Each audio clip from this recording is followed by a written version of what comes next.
భారతీయ ఛానల్కి స్వాగతం. జై శ్రీరామ్.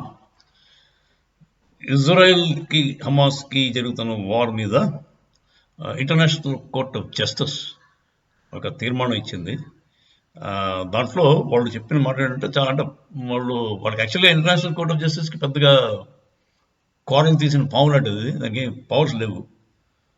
సో వాళ్ళు ఏం చెప్పారంటే at least some of the facts and omissions committed by some of the acts and omissions committed by Israel in Gaza appear to be capable of falling within the provisions of Genocide Convention.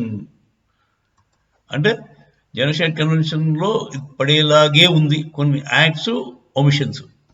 అంటే బేసిక్గా ఏంటంటే వాళ్ళ omissions అంటే వాళ్ళు రిలీఫ్కి వెళ్తున్న వాళ్ళని ఆపుతున్నారు. Relief తర్వాత ఏమో ఫుడ్ సప్లైస్ అందించే వాళ్ళని ఆపడం, ఆ తర్వాత ఏమో బాంబింగ్ చేయడం, ఇది వాళ్ళు చేస్తారు.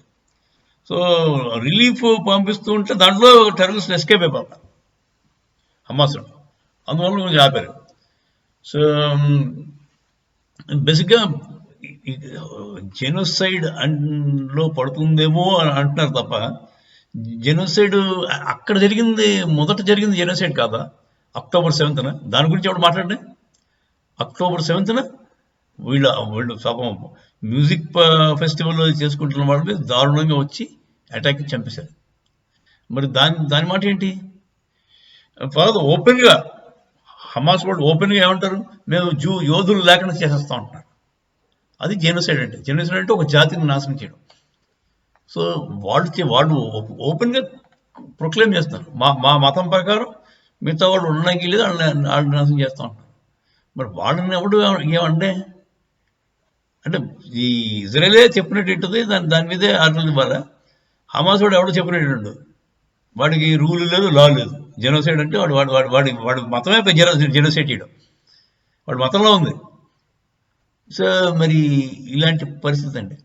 ఇలాంటి పరిస్థితుల్లో అంటే రేపొద్దున మీరు అర్థం చేసుకోండి, మనకు కూడా మన ఈ హిందువులకి ముస్లిమ్స్కి కూడా అదే ప్రాబ్లం. ముస్లిమ్స్కి కూడా ఏం చెప్పడం, ఎందుకంటే వాళ్ళు వినరు చెప్పిన, మననే తగ్గమంటారు. సో పాపం వీడేమంటున్నాడు, మా హోస్టేజ్ మాకు ఇచ్చేయండి, 125 మంది అంతమంది హోస్టేజ్ ఉండిపోయారు, వాళ్ళు మాకు ఇచ్చేయండి, ఆపేస్తుంటారు. వద్దాం, మినిమం రిక్వెస్ట్. అది చేయలేకపోతున్నారు. అది చెప్పొచ్చు కదా, హమాస్ని హోస్టేజ్ రిటర్న్ చేయని ఆర్డర్ ఇవ్వగలరా? చేయడు. ఇచ్చిన వాడు వినడు.